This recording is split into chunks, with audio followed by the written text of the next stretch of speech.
За та бүхэндээ одоо би network үүсгэж үзүүлье. Энд байна network гэд.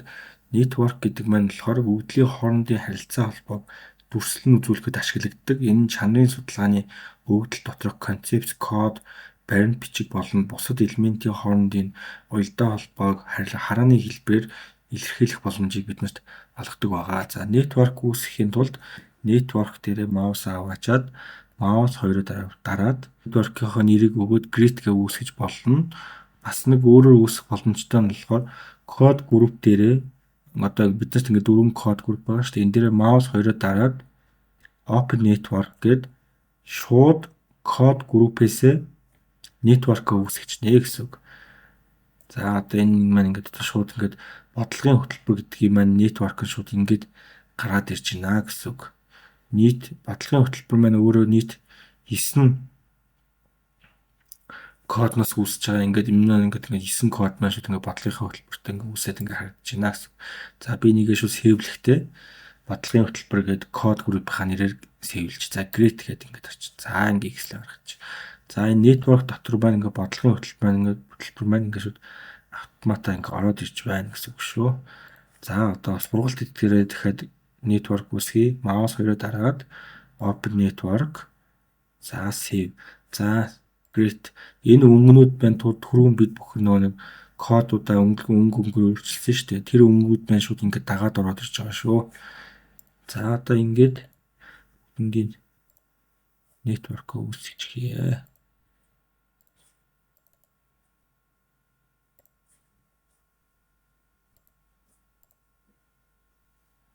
За ингээд бид бүхэн нийт 4 network үүсгэлээ. За network дотор ингээд ороод тайлбарлах юм бол энийг одоо бид нар ингээд харахын тулд ингээд ямар ч байдлаар ингээд харсан болно. За одоо энийг ингээд өөрчилж харж үзье. View дараад за ингээд энийг ингээд бид бүхэн ингээд ямар ч хамаагүй ингээд өөрсдөө ингээд харагдах боломжтойгоор ингээд хөдөлгөөд зөөгөөд харах боломжтой байгаа шүү. За энийг ямар ч байдлаар ингээд харах боломжтой. Та нар ингээд өөрийнхөө хүссэн байдлыг нүдэндээ ингээд харуулад харах өөрчлөөд харах боломжтой байдаг шүү.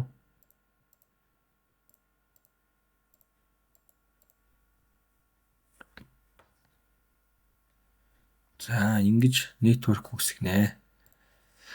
За одоо network одоо ингээд өмнө бид нар түрүүн кодноос код групп үүсгэж болж исэн бол одоо дахиад network-оос network групп үүсгэнэ.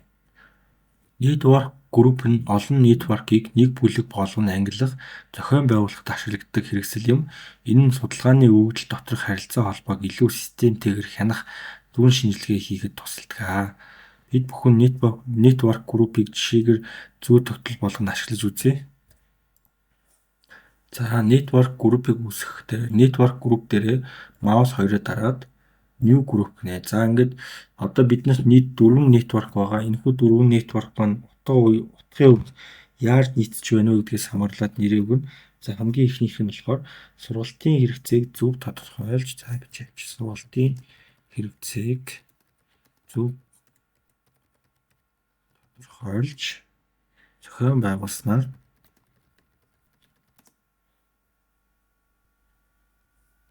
хөгжлийн зөв чиг хандлагыг бий болгох. За ингээд энийхээ группийг үүсгэчихье.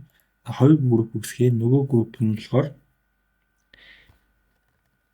яам хамган газар болно. Харьяа байгууллагаас бодлогоор дэмжих. За ингээ хоёр групп үүсгэчлээ. За одоо нөгөө нэг 4 network-оо ингээд network group руу оруулъя. За open manager-ыг орчих. За ингээ яг түрүүний код групп руу оруулж ирсэнтэй адилхан. За эхлээд сургалтын хэрэгцээг зөв тодорхойлж зохион байгуулсан гэдэг рүүгээ за аль группийг аль network оруулах вэ? Ингээд одоо утгыг харж байгаа нэг сургалт гэж байгаа юм чинь. За энэ сургалтыг оруулчих. Мөн хөгжлийн үе шат гэдэг энийг оруулчихъя. За яам хамгаалгын газар гэдэг рүү болохоор за энэ бодлогын хөтөлбөр гэдгийг оруулчихъя. Мөн холбогдох дээд түвшний газар гэдэг яам хамгаалгын газар гэж болох юм гээд холбогдох дээд түвшний газрыг оруулчихъя. За ингээд хоёр network group маань ингээд 2 ингээд болчлоо. За одоо network group ингээ харъя. Ингэнгүүт одоо энэ дээр харагдаж байна.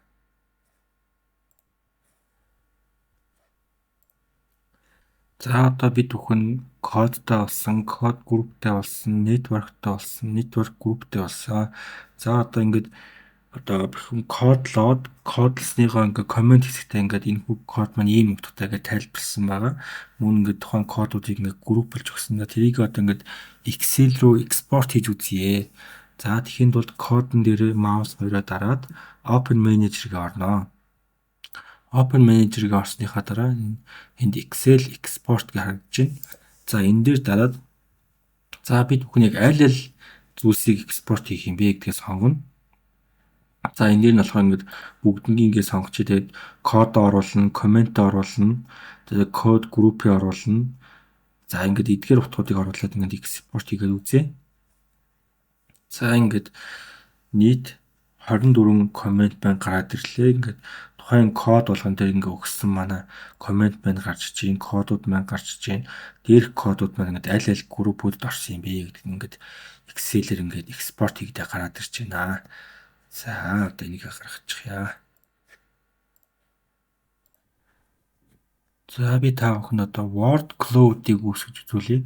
Word cloud нь текст нөгөөдлийн доторх үгсийн давтамжийг график хэлбэрээр харуулдаг хэрэгсэл юм. Энэ судалгааны өгөгдөл дотор ямар үгс хамгийн олон давтагдж байгааг хурдан бөгөөд хэлбэрхэн харах боломжийг олгодог. Энэ болохоор ингээд гол үүрэг нь үгийн давтамжийг харах, голлох сэдвийг тодорхойлох, өгөгдлийг хурдан ойлгох, хураангуйлах зэрэг давуу тал байдлыг үүсгэдэг. Хэрвээ би ингээд энэхүү сэдвийг ингээд уншаагүй байх юм бол word cloud-ыг үүсгээд ингээд за ингээд ийм үгийг давтагдж байгаа юм чинь энэ нэр нь иймэрхүү утгатай юм байна гэд ерөнхийд урьдчилаад мэдчих боломжтой гэсэн үг байгаа. За одоо энэ оролцогчдынхаа нэг ярилцлаган дээр шууд word cloud-ыг үүсгэж үзье. За ингээд оролцогчдынхаа файл дээр маус хоёроо дараад Open Manager гэж ороод word cloud гэдээ дарчнаа. За ингэнгүүт одоо ерөнхий ажлын зэсмээ гараад ирж байна. Энэ дээр одоо ингээд ерөнхийдөө ингээд сул үгнүүд ингээд бүгд харагдаж байна. Ингээд энэ бол тэр гэх мэт сул үгнүүд бүгд харагдаж байна. За одоо эндээс өнөөдөр энэхүү сул үгнүүдийг нь хасъя. Тэхийн тулд одоо энэ дээр нь ингээд Монголыг сонгох хэрэгтэй. Гэтэл одоо энд ингээд Монгол сул үгнүүдийн хэсэг маань байхгүй байна. Одоо энэ дээр ингээд монгол үгнүүдийг оруулъя. За эхлээд edit дараад new list гээд энэ дээр нь за монгол хэвчээд өгч. Монгол энд stop list. Энэхүү stop list-д орсон үгнүүдийг шууд хаснаа гэд. За create хийж. За монгол гэж ороод ирсэн. За монгол дээрээ за import list гээд за энэ дотроос монгол шингэд. За энийг болохоор манай удирдлага их тийм манай нэг оюутан маань ингэж хийчихсэн байсан. Бүх ингэж монгол сул бүх жоох ер нь сул монгол үгнүүдийг ингэж хасъя гэж ингэж хийсэн байсан. Энийг ингэж шууд экспорт хийж үзүүлье. Импорт хийж үзүүлье. За.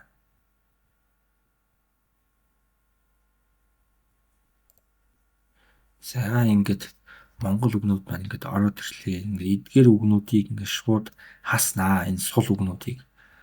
За одоо буцаад word cloud руу оръё. Тэгээд одоо энэ дээрээ монголыгоо сонгоно.